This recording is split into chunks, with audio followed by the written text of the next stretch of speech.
नमस्कार मित्रों, UK stories में आप सभी का स्वागत है।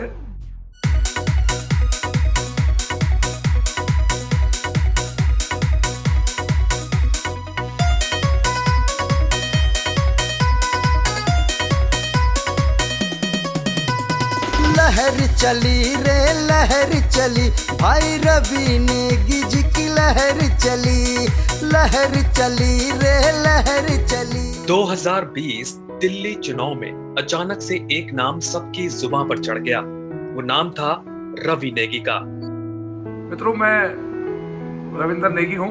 मूलतः उत्तराखंड से आता हूँ और अल्मोड़ा डिस्ट्रिक्ट में मेरा गांव पड़ता है। और हमारे फादर दिल्ली में सरकारी नौकरी करते थे, तो हम लोग दिल्ली में ही बस गए थे।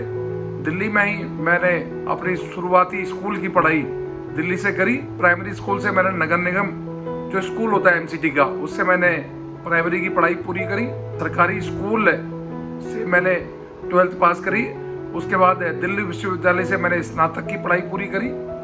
और जीवन में बड़ा संघर्ष रहा है। फादर सरकारी नौकरी करते थे, उसके बाद भी घर में पर्याप्त चीज़ें नहीं हो पाती थी, साधन सीमित थे। ऑफिस से आने के बाद पिताजी हमारे एक टेलर मास्टर की दुकान चलाते थे। एक छोटी सी टेलर मास्टर की हमारी दुकान होती थी, उसमें पिताजी शाम को ऑफिस से आने के बाद सिलाई कढ़ाई करते थे। माताजी भी उनका सहयोग करती थी। साल 2007 से लेकर 2010 तक रवि नेगी मयूर विहार जिला में युवा मोर्चा उपाध्यक्ष रहे। इसके बाद साल 2010 से लेकर 2014 तक भारतीय जनता युवा मोर्चा दिल्ली प्रदेश में उपाध्यक्ष के पद की जिम्मेदारी निभाई। रवि के इसी जज्बे को देखते हुए उन्हें एमसीडी के चुनाव के दौरान विनोद नगर वार्ड 10E से निगम पार्षद का उम्मीदवार बनाया गया, लेकिन किन्हीं कारणों से नामांकन रद्द हो गया। लेकिन रवि नेगी ने इस झटके से उलट खुद को और मजबूत किया और पार्टी के भरोसे के चेहरे बन गए। उन्हें वार्ड 10E वेस्ट विनोद नगर का मंडल अध्यक्ष नियुक्त किया गया। यही नहीं, रवि नेगी को बीजेपी ने लोकसभा चुनाव की भी जिम्मेदारी सौंपी, जिसे उन्होंने बखूबी निभाया। बीजेपी ने रवि की मेहनत और जज्बे को देखते हुए उन्हें पहली बार में ही विधानसभा का टिकट दे दिया। ये वही पहाड़ी युवा राजनेता था जिसने फैसले वाले दिन आप सरकार की नींदें उड़ा दी थी।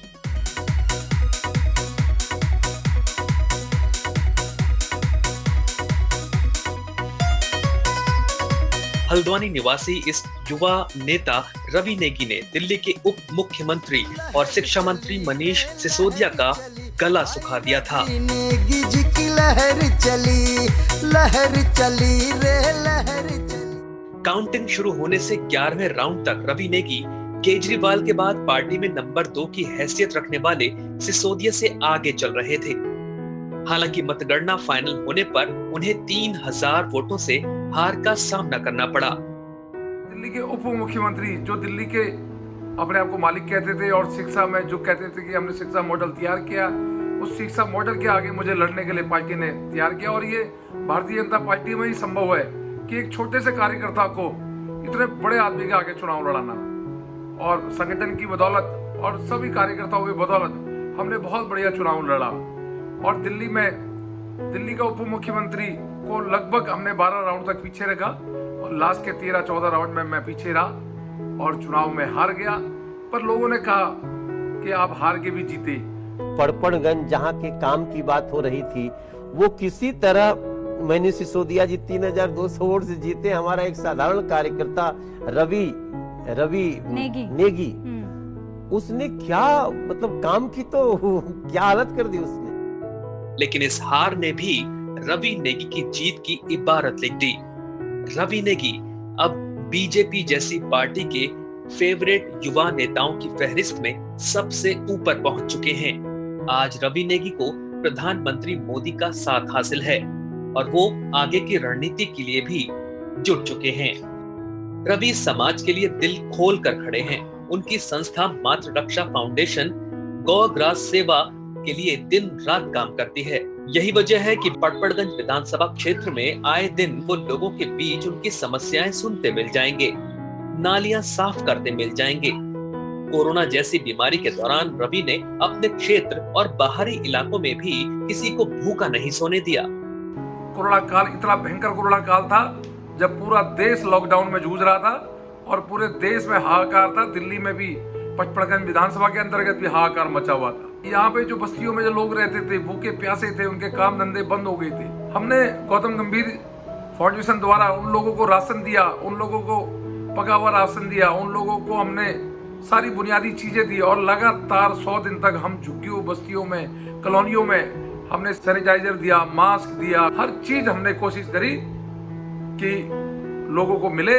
और उसके बाद भी हम सैनिटाइज भी करते रहे। पूरी विधानसभा में हमने सैनिटाइज किया और जिसकी बदौलत आज विधानसभा में हालत ठीक हुई और आज दिल्ली में भी हालत है।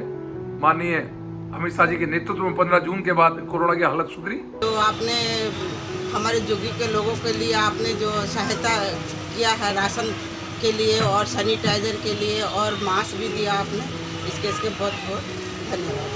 आपने जो हमारा सहयोग दिया है कोरोना काल में, तो उसके लिए हम बहुत बड़े आभारी हैं। आपने बच्चों के लिए खाने पीने का सैनिटाइज़र और कच्चा पक्का दोनों का सहयोग आपने बहुत अच्छी तरह दिया है, तो उसके लिए हम आपको दिल से धन्यवाद।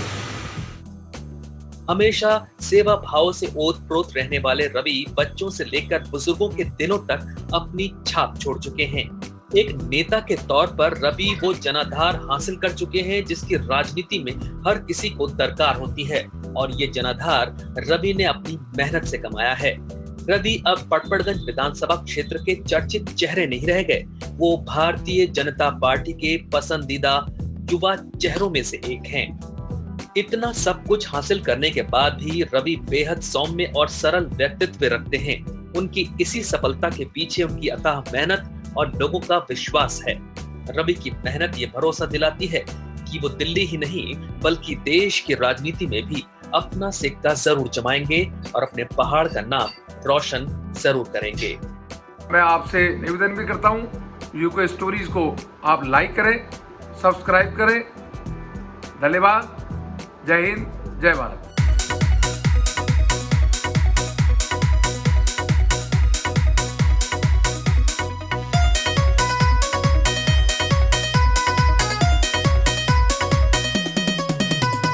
लहर चली रे लहर चली, भाई रवि नेगी जी की लहर चली, लहर चली रे लहर चली।